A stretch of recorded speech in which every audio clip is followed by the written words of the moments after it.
रास रचाया। राधा भी है वहां पर, और जितनी ब्रज गोपियां थी, दो दो गोपियों के बीच में एक एक कृष्ण बन जाते हैं। अब जब गोपियों के साथ में कृष्ण ने रास रचाया,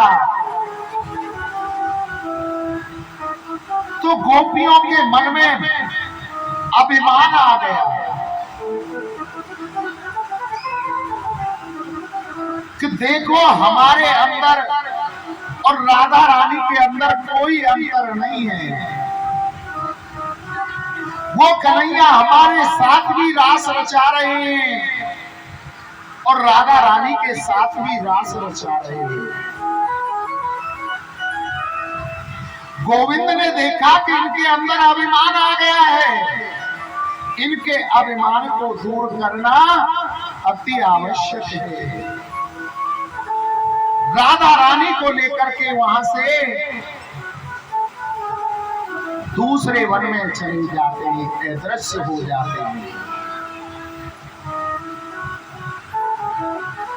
जब उन गोपियों के बीच से राधा और कृष्ण चले गए, तो वो कृष्ण को ढूंढने लगे। आखिर कृष्ण कहां गए, कृष्ण कहां गए। दूसरे वन में जब पहुंच गए, तो राधा रानी ने देखा कि कृष्ण उन गोपियों को छोड़ करके मुझे लेकर के इस वन में आ गए। यहाँ राधा रानी के मन में अभिमान आ गया कि मैं तुमसे सुंदर हूं, मुझसे कृष्ण अधिक प्रेम करते हैं।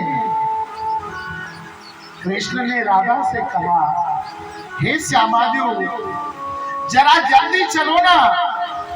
राधा रानी कहने लगी कि अब हमसे नहीं चला जाता, अब हम थक गई हैं। कृष्ण ने कहा कि हे श्यामाजू, आप हमारे कंधे पर बैठ जाओ, हम लेकर के चलते हैं आपको। राधा रानी जैसे ही कंधे पर बैठने को होती हैं, तो कृष्ण राधा को भी छोड़ करके वहां से चले जाते। उस निर्जन वन में अकेली राधा कृष्ण को ढूंढ रही है। उधर जिन गोपियों को छोड़ करके आए थे, वो ढूंढती ढूंढती राधा रानी के पास आ जाती हैं और कहा कि हे श्यामाजू, क्या कृष्ण तुम्हें भी छोड़ करके चले गए। राधा ने कहा हाँ। अब उन्होंने मिलकर के ढूंढना प्रारंभ किया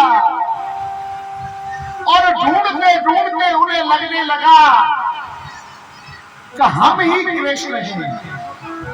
जब किसी की ज्यादा याद आती है ना, तो व्यक्ति उसे अपने आप में ही समझने लगता है। ऐसे ही उन गोपियों को लगने लगा कि हम ही कृष्ण हैं। लाली मेरे लाल की जित देखूं तितलाल, लाली देखन में गई तो मैं भी हो गई लाल। उन गोपियों को लगने लगा कि हम ही कृष्ण हैं। और जब बाद में उन्हें ध्यान आया कि कृष्ण तो हमें छोड़ करके चले गए, लौट कर हार करके यमुना के किनारे पर आ जाती हैं। आज उन ब्रज गोपियों ने मिलकर के एक गीत गाया, जिसे हम गोपी गीत के नाम से जानते हैं। जब उस गीत को गाया, तो गोविंद प्रकट होकर उनको दर्शन दिए। कहा कि तुम अब तप करके पवित्र हो गई हो विरह की अग्नि में, अब मैं तुम्हारे साथ में रास रचाऊंगा। तो जितनी गोपियां थी उतने ही कृष्ण बन जाते हैं। तो उस समय एक पुरुष वहां आ जाता है, उससे पूछा महाशय आपका परिचय क्या है? तो कहने लगा कि हम कामदेव हैं, और जहां स्त्री पुरुष का मिलन होता है वहां हम आ जाते हैं। बोले तुम कामदेव हो, जब हमने शिव रूप धारण किया तो तुमने हमारा क्या कर लिया? बोले उस समय आप तपस्या पर बैठे थे तो आपने हमको भस्म कर दिया था। बोले जब हम राम रूप में आए तो तभी तुमने हमारा क्या बिगाड़ लिया? तो कामदेव कहने लगा उस समय आप एक पत्नी बनता था, अपनी पत्नी के सिवाय जिस भी स्त्री को आपने देखा या तो माँ के रूप में देखा, या बहन के रूप में देखा, या पुत्री के रूप में देखा। आज आपके पास असंख्य गोपियां हैं, हम देखते हैं तो कैसे आप काम को जीत पाते हो। गोविंद कहने लगे कौन सा युद्ध करोगे, किले वाला युद्ध या मैदान युद्ध? कामदेव कहने लगा महाराज किले वाला युद्ध कौन सा होता है?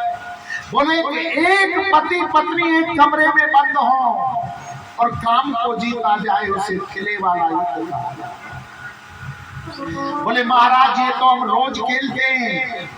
दूसरा मैदान वाला युद्ध जिसमें असंख्य गोपियां हों, एक पुरुष हो और उसके साथ आलिंगन किया जाए,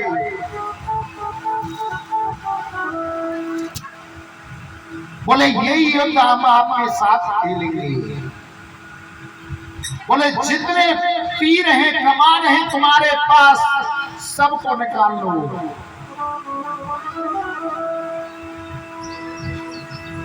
रास प्रारंभ हो गया, किसी की बाजुओं में आलिंगन डालते हैं, किसी के साथ खान खा रहे हैं, रास रच रहे हैं। और उस रास के अंदर बताते हैं तीनों लोगों की देवियां भी आती थी, पार्वती भी आती थी, और एक दिन नहीं वो प्रतिदिन रास रचता था। जब पार्वती मैया रोज रोज आती तो भोले बाबा ने पूछा देवी तुम कहाँ जाती हो? बोले हम रास में जाते हैं। बोले तो रास में तो हमें भी ले चलो।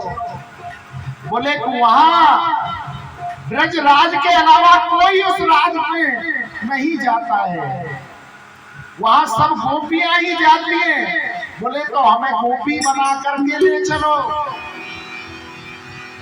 हमें गोपी बना करके ले चलो। तो बनो गोपी, साड़ी पहनो।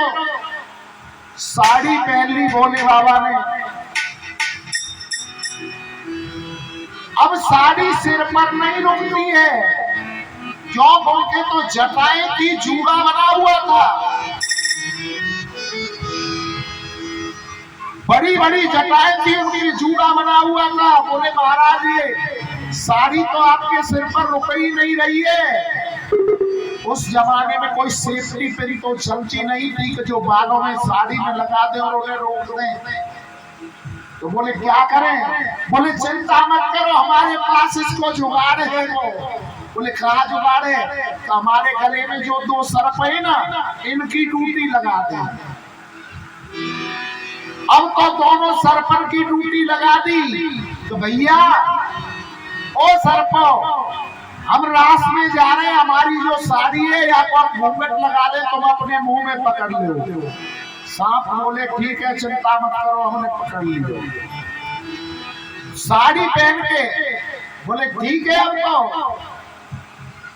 भोले बाबा अगर कहने लगे कि जब तुम्हारे ब्रजराज पूछे कौन है ये, तो कह देना ये हमारी बचपन की सहेली है, बेस्ट फ्रेंड। बोले ठीक है। पार्वती कहने लगी जरा चल के तो दिखाओ। अब तो भोले बाबा मटक मटक के चलन लगे। तो पार्वती मैया कहने लगे आप गोपी नहीं लग रहे हो, आप तो पूरे गोपा लग रहे हो, गोपा। भोले बाबा कहने लगे बोले मतवारी, बोले ठीक है अब तो मटक मटक के चल चले पार्वती के साथ। एक दिन वो भोले भंडारी बन के ब्रिज के नारी रात में आ गए हैं।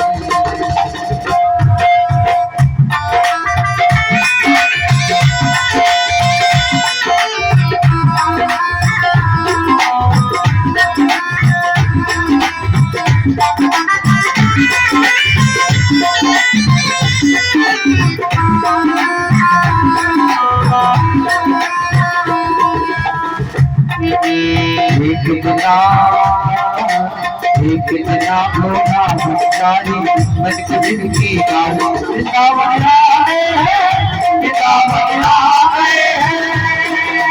पार्वती से बना कहानी, पार्वती से बना के हारी हमारे रानी रात में आ गए हैं, रात में आ गए हैं।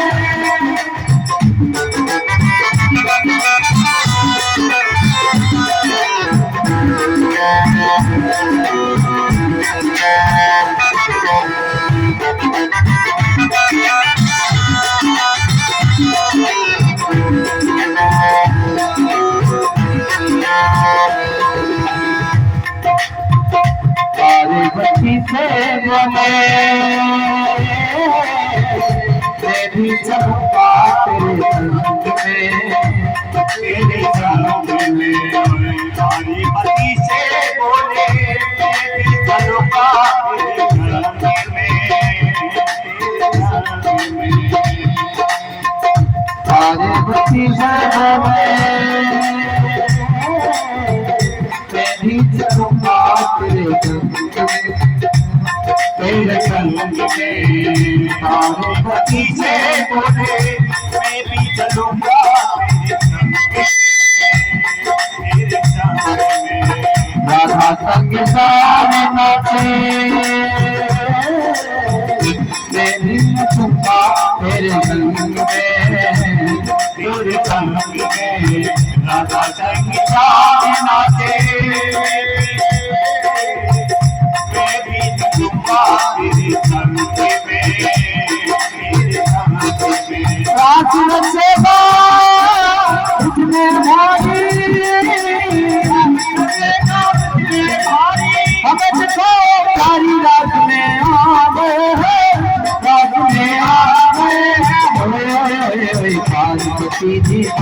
तिहारे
मेरे भोले स्वामी कैसे जाऊं तुम्हें साथ में मान के सिवाय कोई से नावे उस रात में आना कोई पुरुष नावे वहाँ रात में भक्ति करेगी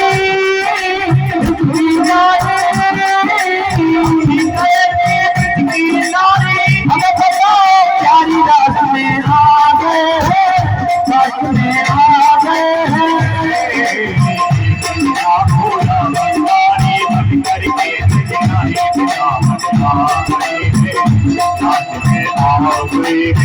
बोले बाबा कैसे करें बड़ा बनाते ऐसा बना दो कोई भी न जाने यारात को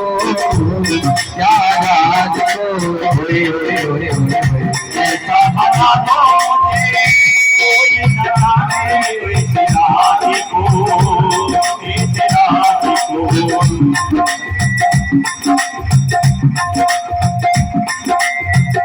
ऐसा बना दो